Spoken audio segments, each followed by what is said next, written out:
If you thought bargain rail travel in Japan was a thing of the past, think again, because the Kansai Hiroshima Pass is such a fantastic deal, it's going to feel like you're robbing JR blind. So in this video, I'm going to fill you in on where you can go with this pass, how much it costs, as well as some of the hidden benefits, the drawbacks, and how to get one and use it. First up, we need to get clear about where you can go with this pass, because the name is actually quite misleading. I mean, it covers the Kansai region, sure, so you've got the area around Kyoto, Osaka and Kobe, but then you've got all of Wakayama in case you want to go adventuring way down south to somewhere like Nachi Falls or the Kumano Kodo. You can also take in more remote places like Amanahashidate, Tottori and Hikone. Plus, it'll cover your rail journey down to Naoshima or Shodoshima if you want to do some island hopping.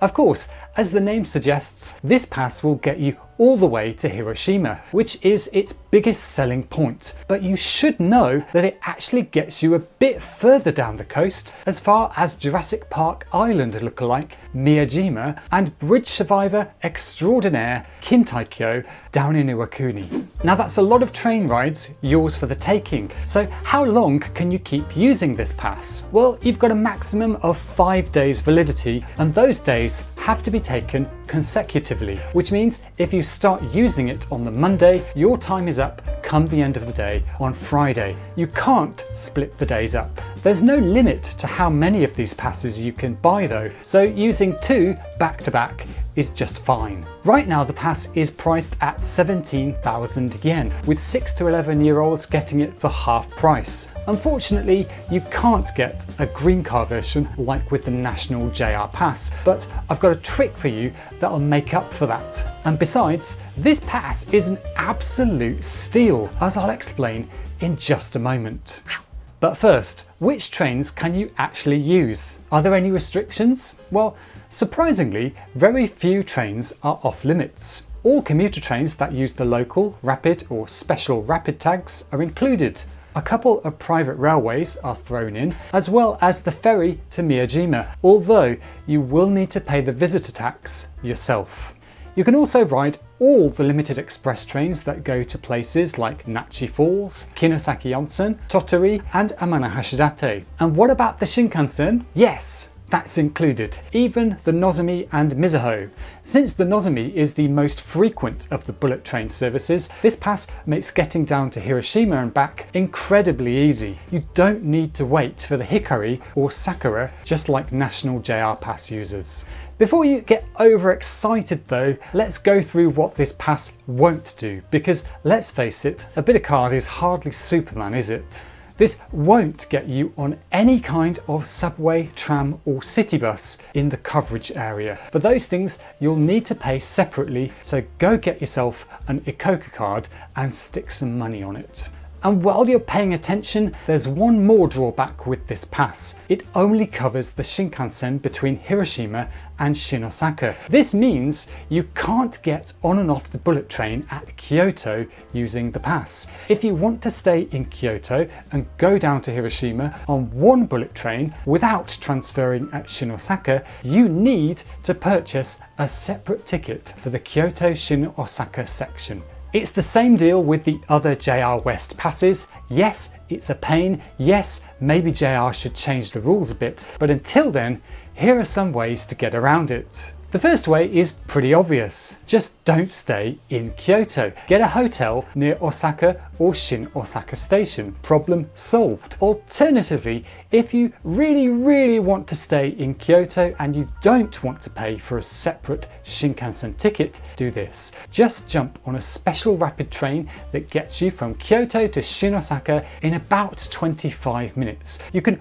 also use the Haruka or any of the other limited express trains, since they'll also take you to Shin Osaka Station very quickly. Now if you're finding this video useful, I'd really like you to go and drop me a thumbs up so I know I did a good job.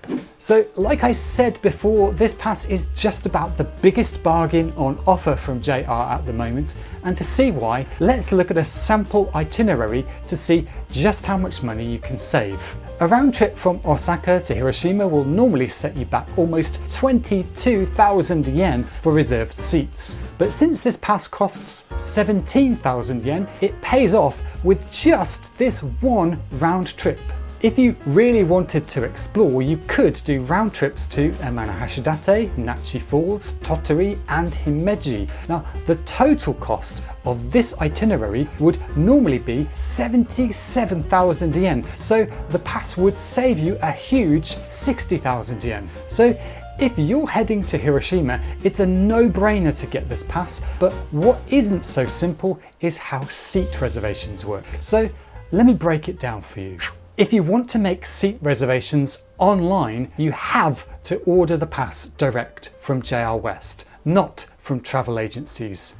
No matter where you buy your pass from though, you get unlimited seat reservations. Your first 6 bookings can be done at the ticket machines, but from the 7th reservation onwards, you need to go visit a ticket office. It's worth pointing out here that sometimes you can end up using more than one reservation even though you're only making one journey. For example, if you're going from Osaka to Amano-Hashidate, some routes have you transfer in Fukuchiyama, which means you'll use up 2 reservations. So just be aware that you might end up visiting the ticket office sooner than you would imagine. Now, there are 2 reasons why ticket reservations matter when you use this pass. First, there are a bunch of limited express trains that only have reserved seating, so a booking is mandatory. The other reason is that during 3 busy travel periods of the year, the most frequent of the bullet trains, the Nozomi, runs with all reserved seating,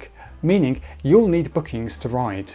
What does this mean for you? Well, unless you're travelling during Golden Week, Obon or over New Year, I don't think you actually need to worry about getting seat reservations done way in advance. It's just not necessary.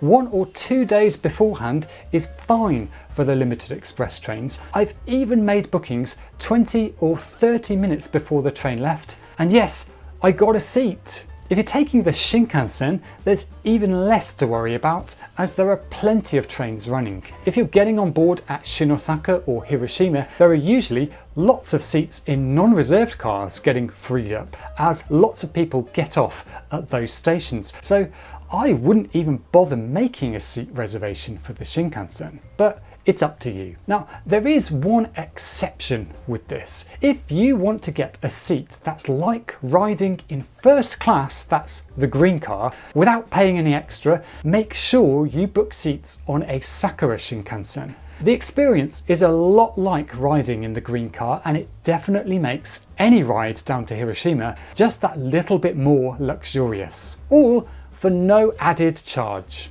This is one of the hidden advantages of this pass. Another is the free bicycle rental at selected spots, which can be a great option for getting around when it's not raining.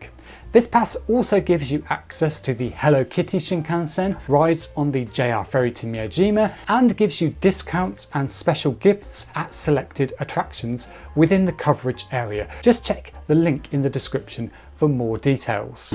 If you're already sold on this pass, you're almost certainly wondering how to buy and where to pick it up. Well, as always, you've got 2 choices: direct from JR West or from a travel agency. Direct from JR gives you online reservations, but travel agencies often have discount codes or special offers. And if you want to thank me for explaining everything to you, do consider buying through my affiliate link down in the pinned comment. Whichever way you buy, it's easy to pick up the physical pass if you use one of the ticket machines that have passport scanners. JR has been busy recently installing lots of these at stations, but if you can't find one, just pop along to the designated ticket offices. One crucial thing to note is that you absolutely cannot pick up this pass in Tokyo or anywhere else outside the JR West area.